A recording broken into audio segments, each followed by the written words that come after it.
Some call it farming ugly. Ahead on Grow, how farmers say they're doing their part to better care for the land.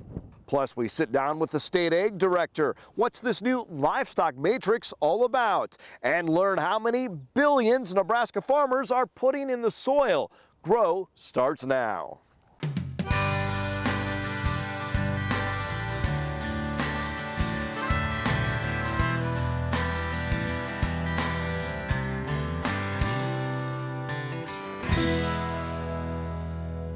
Nebraska corn farmers are ready to plant, but recent cool, wet weather may have delayed the start of planting season. That's our top story. NTV's John Jankowski has more.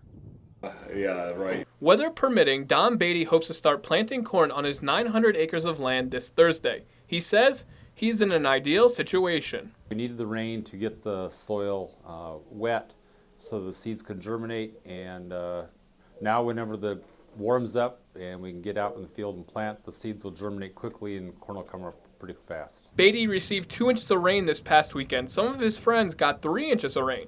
The Dawson County Extension Office says most farmers are planting this week. We're not real concerned about the frost thing because most of it's in the bag or just in the ground, so it won't be up, and if we have frost the next few days even, shouldn't be a problem. Beatty says he will be working 16-hour days for about 6 to 7 days straight. He hopes to be done planting his corn crop by May 10th.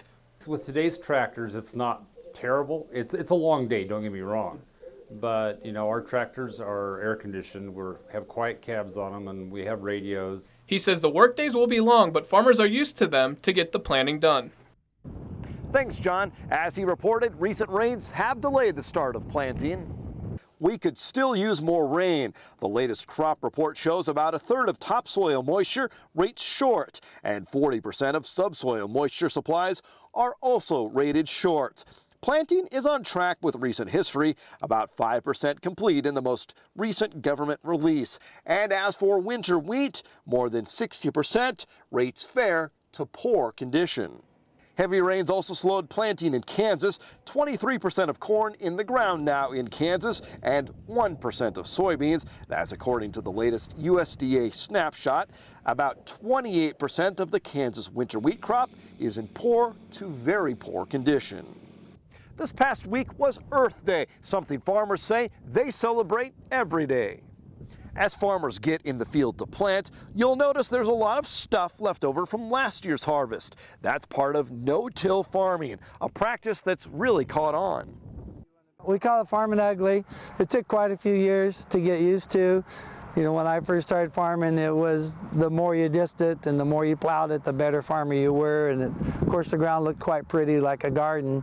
But we have now learned to farm it and leave that residue up on top and minimize the carbon exposure and just be good stewards of the land.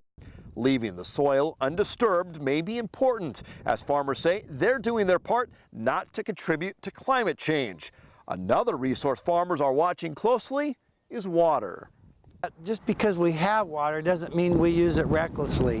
Nebraska farmers have worked hard to work in conjunction with local natural resource districts to be very efficient about the water that we use along with our other nutrients and fertilizer that we use. Nebraska Farm Bureau issued a statement for Earth Day saying farmers are committed to leaving things better than they found them to pass on to the next generation. Drought conditions have eased in Nebraska, but about half the state still on that drought map.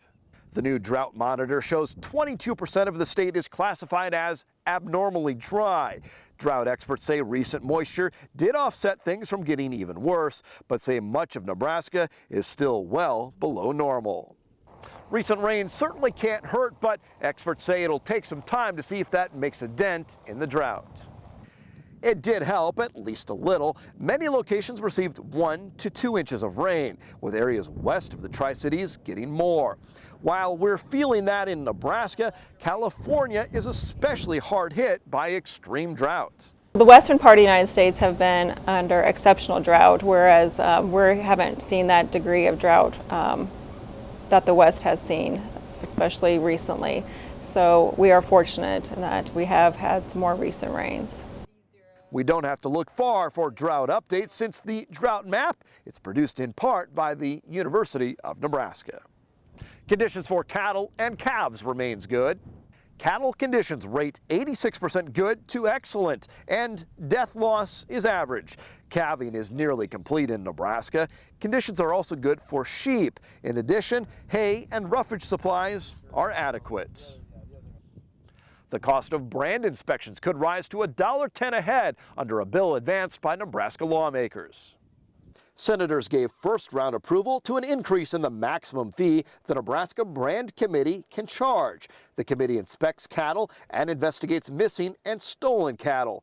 Inspections are mandatory in the western two-thirds of Nebraska anytime heads of cattle change ownership. The last increase was in 2005 from 65 to 75 cents per head. Millions of chickens need to be destroyed over concerns about a deadly virus. Nicole Goodrich has more.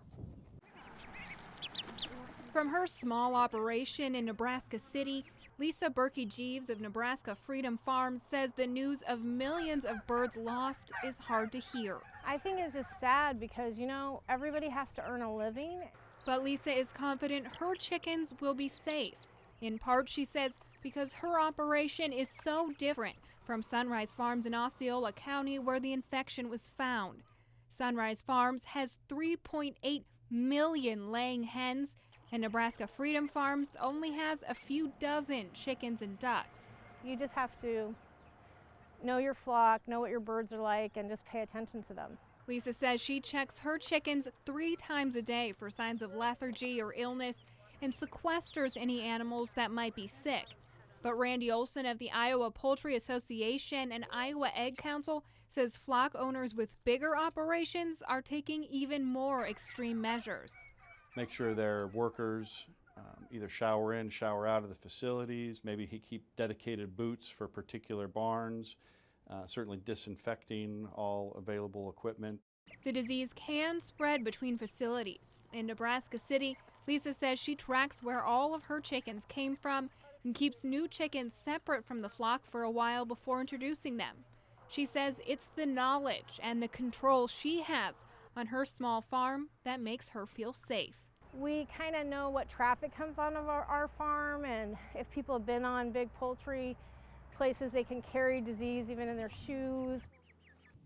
Just to note, that was Osceola County, Iowa, not to be confused with Osceola, Nebraska, where we visited an egg-laying operation about a month ago.